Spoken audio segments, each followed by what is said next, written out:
Good morning बच्चों, कैसे हो आप लोग। आई होप आप अच्छे होंगे। तो चलिए आप सभी का हमारे इस यूट्यूब चैनल पे हार्दिक स्वागत है। Welcome back to our YouTube channel. तो फिर से मैं आपके लिए लेकर आ गया हूं। हम लोग पिछले वीडियो में वीडियो लेक्चर 3 में हम लोग क्या किए थे, तो उसमें सामवेद का हम लोगों ने उसमें जिक्र किया था और उसको हमने पढ़ा था। ठीक है, आज हम लोग पढ़ेंगे यजुर्वेद। ठीक है मेरे प्यारे बच्चों, यजुर्वेद आज हम लोग पढ़ेंगे। तो ठीक बा, तो चलिए शुरू करेंगे। ठीक है, देखिए ये वीडियो लेक्चर 4 है। वीडियो अगर पसंद आए तो उसको लाइक अवश्य कीजिए, शेयर कीजिए मेरे प्यारे बच्चों, और कमेंट बॉक्स में लिखकर बताइए आप अपना जो भी लिखना चाहते हैं, जो भी राय देना चाहते हैं आप जरूर दीजिए। ठीक है, तो चलिए शुरू करते हैं यजुर्वेद। ठीक है, इतना तो जानकारी सभी को है कि जो भी वेद हैं, यानी वेद के चारों भाग जो हैं, चारों प्रकार जो हैं, उसमें क्या है, मंत्रों का संग्रह है। ठीक है, इसमें मंत्रों का संग्रह है, इतना समझ रहे हैं आप। तो यहाँ पे किस प्रकार के मंत्र हैं, ठीक है, तो यहाँ पे अनुष्ठान से संबंधित, कर्म कांड से संबंधित, यज्ञ संबंधित मंत्र यजुर्वेद में मेरे प्यारे बच्चों इनका संग्रह है। ठीक है, ध्यान रखिएगा, अनुष्ठान से संबंधित, कर्म कांड से संबंधित, यज्ञ संबंधित मंत्र जो है सब यजुर्वेद में ही है।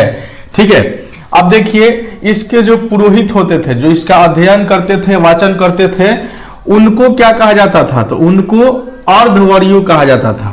ठीक है, अर्धवर्यु कहा जाता था। क्या कहा जाता था, अर्धवर्यु। तो पुरोहित को क्या कहा था, अर्धवर्यु। ठीक है, तो ये सब इंपॉर्टेंट पॉइंट है, इसको बिल्कुल ध्यान से सुनिएगा। ठीक है, ध्यान से देखिएगा, बहुत इंपॉर्टेंट है। ठीक है, तो चलिए अब देखिए पुरोहित को क्या कहा जाता था, अर्धवर्यु।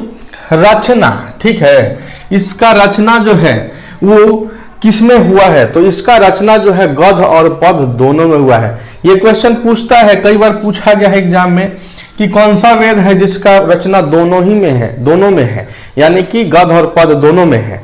तो क्वेश्चन में पूछेगा तो आपको याद रखना है कि यजुर्वेद का रचना जो है गद्य और पद दोनों में है। ठीक है, चलिए आगे देखते हैं अगला पॉइंट कि इस वेद का उपभाग, ठीक है, इस वेद का उपभाग, ठीक है, कौन कितने हैं, इस वेद का उपभाग कितने हैं, है ना।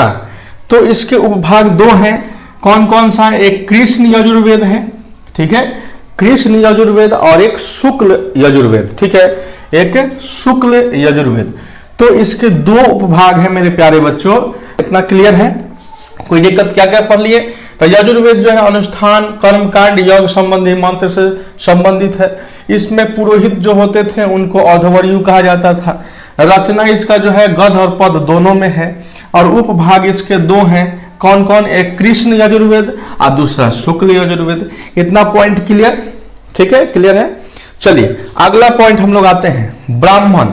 इसके ब्राह्मण ग्रंथ कौन कौन से हैं, तो शतपथ और तैत्तिरीय। ठीक है, शतपथ और तैत्तिरीय इसके ब्राह्मण है, शतपथ और तैत्तिरीय। ठीक है, ध्यान में रखना है, शतपथ और तैत्तिरीय यजुर्वेद का ब्राह्मण ग्रंथ है। ठीक है, यजुर्वेद का शतपथ और तैत्तिरीय। ठीक है, अगला देखिए उपवेद। यहां कंफ्यूज नहीं होना है, ये उपभाग है और ये उपवेद है। ठीक है ना, ये उपवेद है।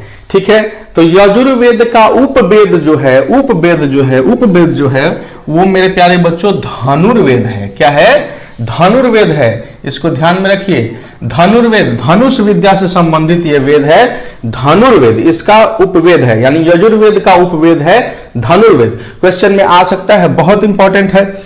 उपनिषद, जैसा हमने सभी वेद का उपनिषद पढ़ा है, वैसे ही यजुर्वेद का भी उपनिषद होता है। ठीक है, कौन कौन सा उपनिषद है इसका, यजुर्वेद का। तो देखिए कठोपनिषद, कठोपनिषद, ध्यान में रखिए, कठोपनिषद, कठोपनिषद। दूसरा है बृहदारण्यक, बृहदारण्यक। और देखिए अगला है ईशोपनिषद, ईशोपनिषद, है ना, ईशोपनिषद। ठीक है, ईशोपनिषद, द में हलंत होता है लास्ट में। तो ये 3 इसके उपनिषद है, कठोपनिषद, बृहदारण्यक और ईशोपनिषद। ठीक है, तो ये टोटल इतने पॉइंट्स आपको यजुर्वेद से संबंधित याद रखना है, जो कि बहुत ही इंपॉर्टेंट है, वेरी वेरी इंपॉर्टेंट, बहुत ही महत्वपूर्ण है। So you have to remember this all points. Okay, तो ये यजुर्वेद से संबंधित सारे पॉइंट याद रखिए, क्योंकि आपके एग्जाम में इनसे क्वेश्चन आते हैं। ठीक है, तो चलिए आज के लिए मेरे प्यारे बच्चों इतना ही। तो बताइए वीडियो कैसा लगा, वीडियो में कोई इंप्रूवमेंट चाहिए तो जरूर कमेंट बॉक्स में लिखिएगा। और साथ ही हमारे साथ लाइव क्लास जुड़ने के लिए एक ऐप है, मैं आपको अगर हम पे संपर्क करते हैं जो नंबर है उसमें मैं बता दूंगा, उस ऐप पे हम लाइव भी पढ़ाते हैं। तो आप वहां हमारे कोर्स को ज्वाइन कर सकते हैं, मात्र 200 रुपए में आप ज्वाइन कर सकते हैं, ठीक है। और पूरे 6 मंथ का है, उसमें आपका हिस्ट्री, ज्योग्राफी सारे सब्जेक्ट्स आपको पढ़ा दिए जाएंगे जो आपके एग्जाम के लिए महत्वपूर्ण है, ठीक है। तो चलिए मात्र 200 रुपए में। तो मेरे प्यारे बच्चों आज के लिए इतना ही।